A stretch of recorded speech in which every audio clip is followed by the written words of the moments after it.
You ever have a situation where you have to audition for your own job? I've had this happen to me. I know a lot of friends who had it happen to them in the IT profession, obviously. But here, the woman who plays Serena, which is Faith Sally, I'm probably pronouncing that wrong, had to re-audition for the job because she didn't really talk all that much last time. Now, she did manage it, of course, which is good because duh. And she actually did a pretty good job of the role, actually. She has a wonderful... How do I phrase it? There's a really nice... simplicity? The way she was directed was to remove all subtext from her performance. That everything she was saying was exactly what she meant and exactly how she meant it. And that's actually harder to do than it sounds, since we as human beings are constantly communicating subtext. I mean, even when we're not acting, even when we're not lying, there are plenty of ways we can say something, and how we say it gets across a lot more than the words coming out of our mouths. So, so the episode starts off, and it's like, Bashir is so lonely. I shouldn't mock. I know what it feels like to be all alone, but God's sakes, episode hammered it in a little hard there, right? And the best part is, the episode's only making this point clear that he's lonely in general. Not romantically lonely. Lonely in general. All the people he wanted to hang out with were friends.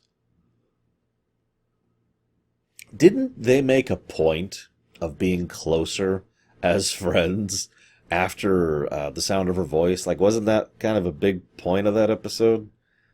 I guess they never followed through on that. It's okay, we've got other recurring things, like the return of the so-called Jack Pack.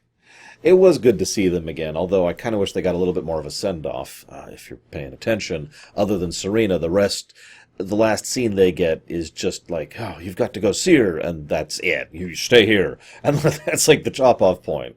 There's no real conclusion to them, their characters, or their story, which kind of sucks, actually. I'm going to go ahead and admit something. Despite the fact that this episode has recurring elements, good guest stars, and a good performance by Alexander Siddig, I don't actually like this episode all this much. This is the first one in Season 7 I haven't liked. Not too bad. We're at 1 out of 5 so far. I'll keep track of that as we go through. And I know what you're thinking. Lore, of course you don't like it. It's a romance of the week. And you've paid attention, and you know that I don't actually mind romance plots. I mind what I call bad romance plots, which this is. I actually decided to keep track. In a 44-minute episode, the romance doesn't even jump in until the 28-minute and 29-second mark. That's how long it takes, and that's the first kiss. And then they have the briefest attempts at romance, and then, well, it falls apart. Now, I will admit I am more positively inclined towards this episode upon this viewing than I have previously.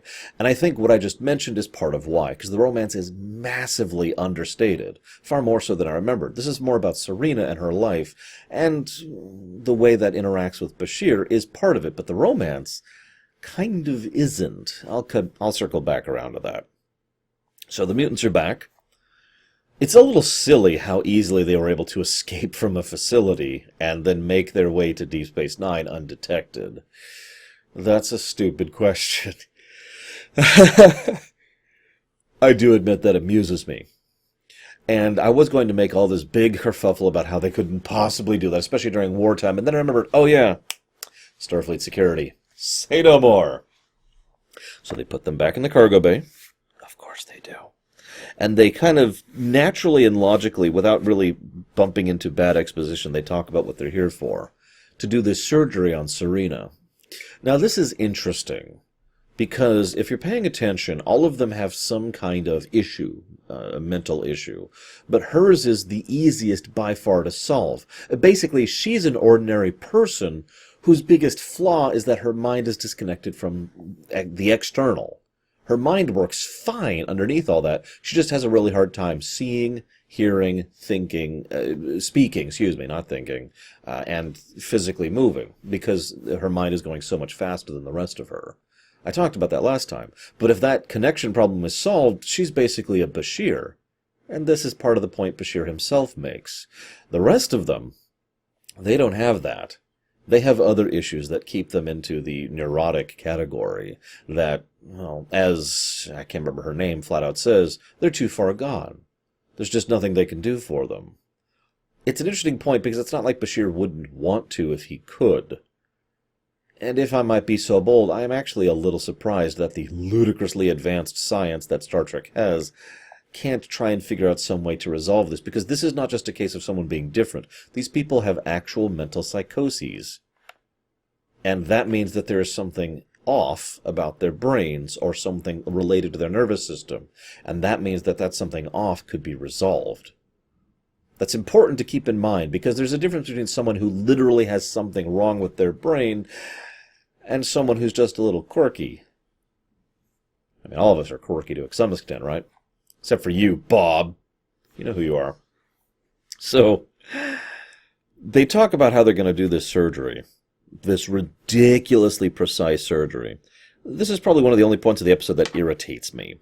Because what happens is the Jack Pack shows up unannounced and unrequested. And Bashir isn't ready for the surgery, but, he says, okay, I'm going to go ahead with the surgery. So what we have is them showing up unannounced.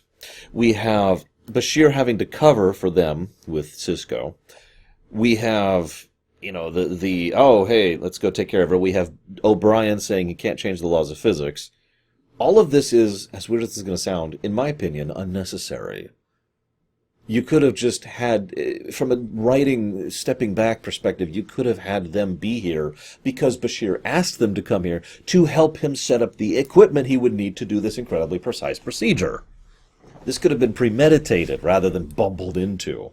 Because the way he talks about it, he's like, okay, we're going to take you off, we're going to do some tests, it's going to be completely fine. And at this point in time, he still hasn't actually figured out getting the equipment he's going to need to do the surgery. It's like sitting down to take a tire off a car and you have no tools.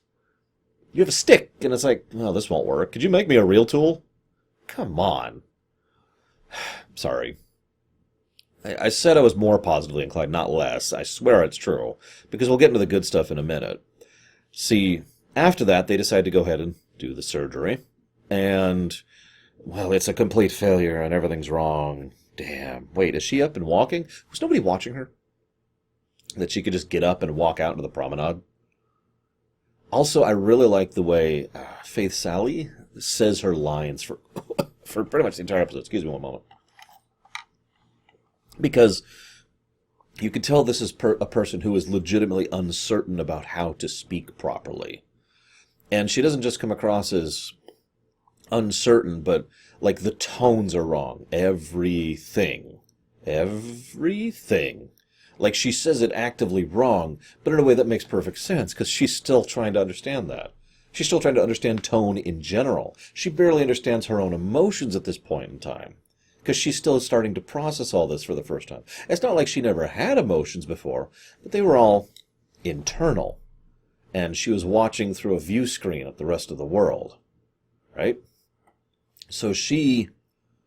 this is going to sound strange, but she has a little bit of droid effect going on here. The very, very beginnings of it. Don't mistake me. I'm not trying to say that she's not sentient and sapient before the surgery. What I'm trying to say is that she has had so little external stimuli that she hasn't developed properly. That she is, in many ways, simultaneously younger and older than she looks. Mentally older, emotionally younger.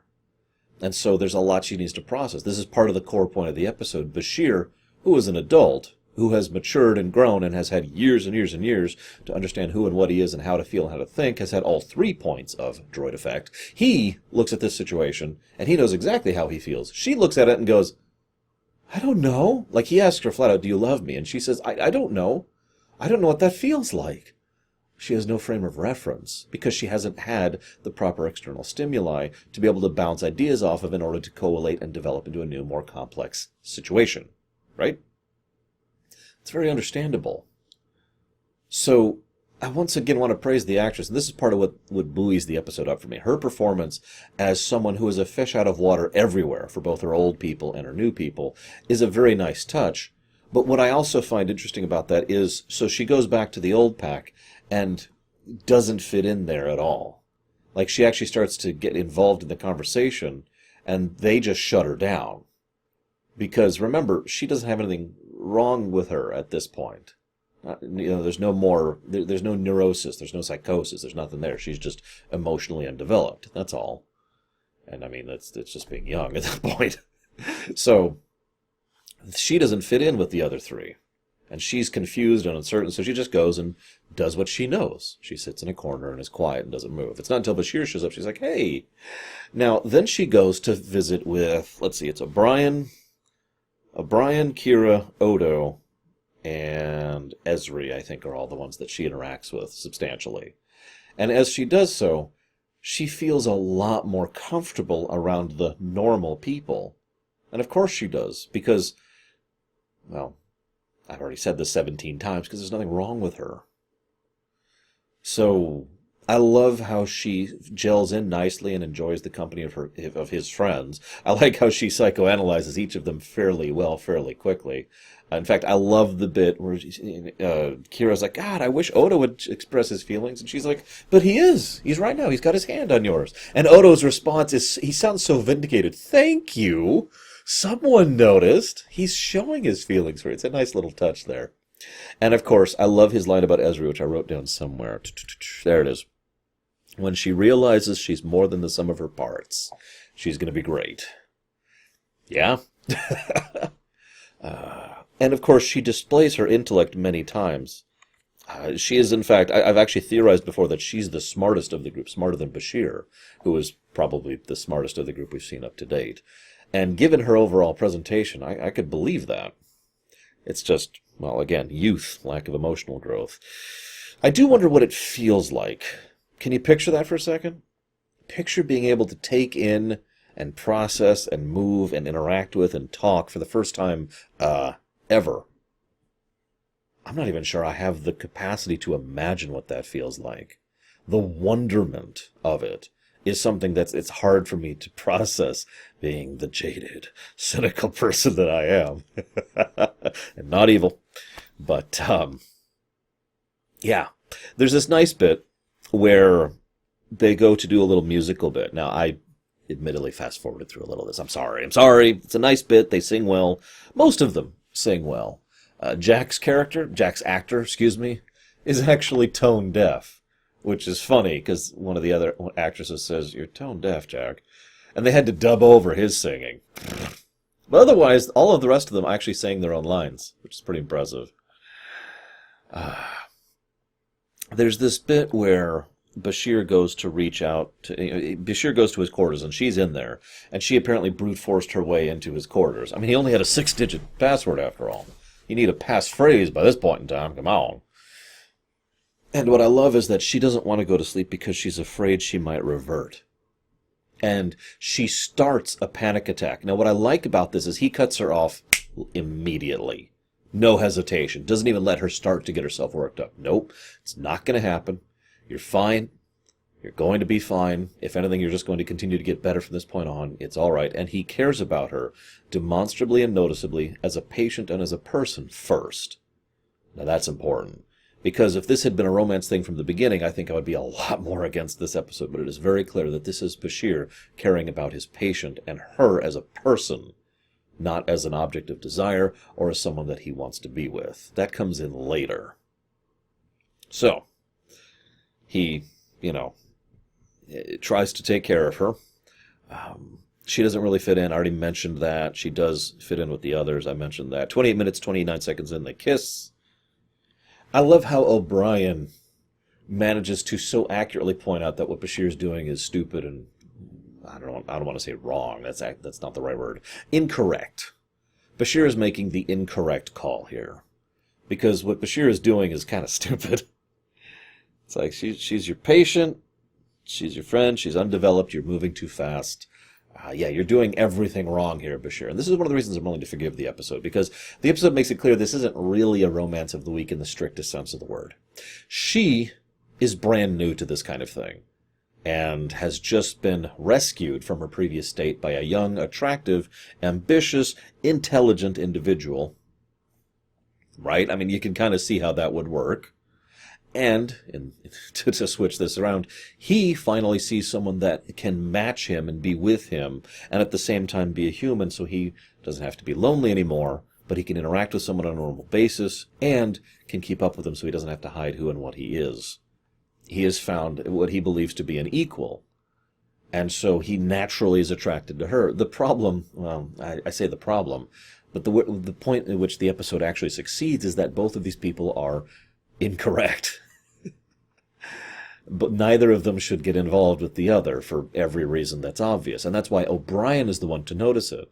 Because I mentioned emotional maturity earlier. O'Brien has more emotional maturity than both of them. Probably combined, if we're being honest. It's not an insult, it's just a statement of fact. So of course he can see this coming a mile away. And so she shuts down. She completely shuts down. Of course she does. She reverts because this is what she knows.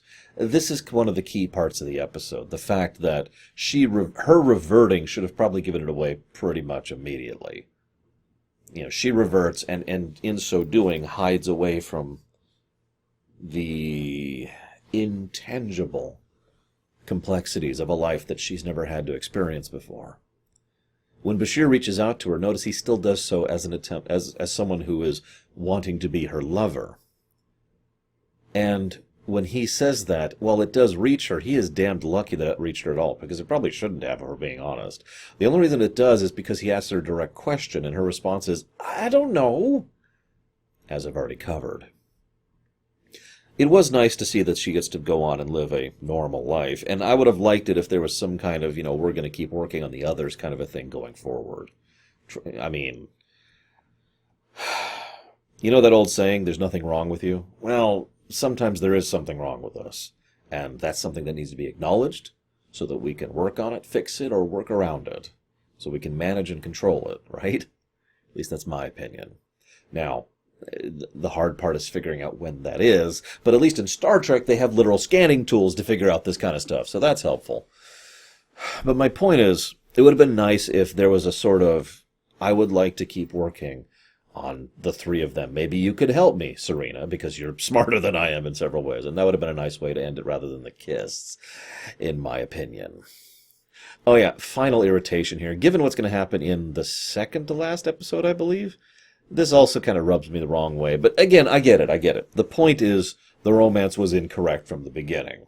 So it's not really a romance of the week so much as a mistake of the week. That's a new phrase. Maybe we could start using that. Either way, a better episode than I remembered. Still don't quite care for it. We'll see what I think of the next one next time.